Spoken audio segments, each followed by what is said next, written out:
Hello, Salem Suicide here.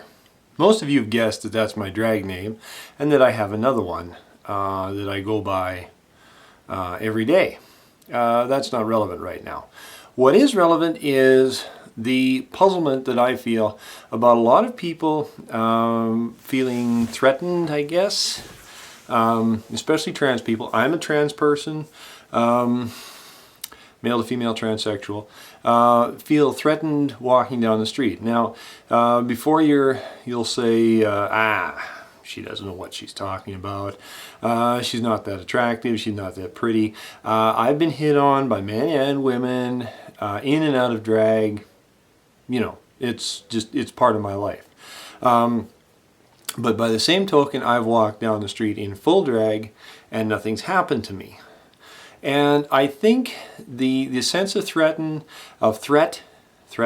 people feeling threatened comes from not from the gender that you present or anything like that, or how attractive or unattractive you might be. And I think that, as a footnote, as an aside, is a function of who you are and whether you want to be attractive or not.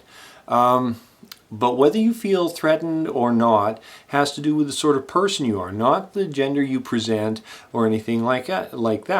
And I can't understand people feeling threatened. Now, I should preface those remarks. I'm almost 250 pounds and 6'1" and change tall. So I'm not a little person. Furthermore, I've served in the armed forces, so I know a thing or two. But the sort of person you are determines if you feel threatened or not your presented gender or how attractive you are or anything like that. And the reason why I'm making this video today, the 1st of October 2015, is that I came across a piece on the internet today about a person who's transitioning male to female, something I know a little bit about, in Victoria, BC, and she feels threatened walking down the street. This person feels harassed and speaks of having given up male privilege in order to sort of live her life, to be the sort of person that she is. And I think that's a categorical mistake. You are the sort of person you are, irregardless of your presented gender or anything like that. One of the criticisms that's been levied against Caitlyn Jenner, Bruce Jenner's alter ego, if you will, and a subject that I'm not going to get into because of some very strong feelings I have in regards to the subject. But one of the criticisms levied against this person is that that person will not feel threatened walking down the street, never having been a little woman, and that sort of thing. And I don't understand that. The sort of person you are determines whether you feel threatened or not your presented gender or anything else. And one of the greatest services that a physical hobby or studying the martial arts or anything like that can do for you isn't so much your improved fitness, your improved health, or, God forbid, teaching you to handle yourself in a physical confrontation. Because in this day and age, how often does that really happen?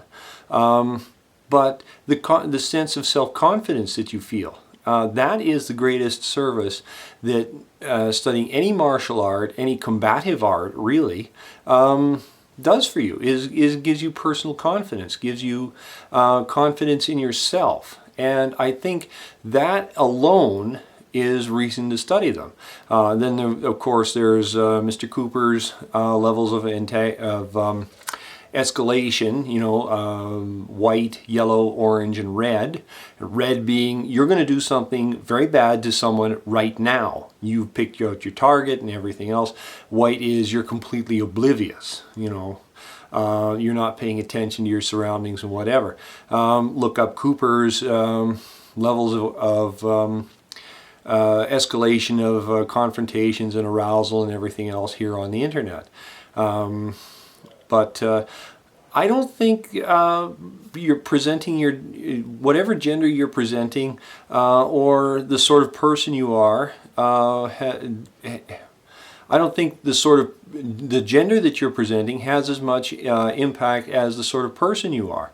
And granted, there are things that you're just oblivious to, but there are other things that you're not oblivious to, and that you can deal with. And if you lament the loss of male power, that's kind of short-sighted, you know. And anyone that feels that they've lost male power, male privilege, wanted to lose it in the first place. They feel that giving up male power is part of the transition process, part of making the change, you know, male to female or whatever. Or they feel that gaining male privilege will be part of making the change in the other direction, female to male, you know. And that's not the case, you know. It's the sort of person you are. And if you're an assured person, if you're a confident person, that's going to show through no matter what sort of gender you're presenting. I've walked down the street, both in the neighborhood and just regular streets, in presenting as male as I am now, presenting as attractively female, and in full drag. No one has bothered me in the least. In fact, I've bothered other people.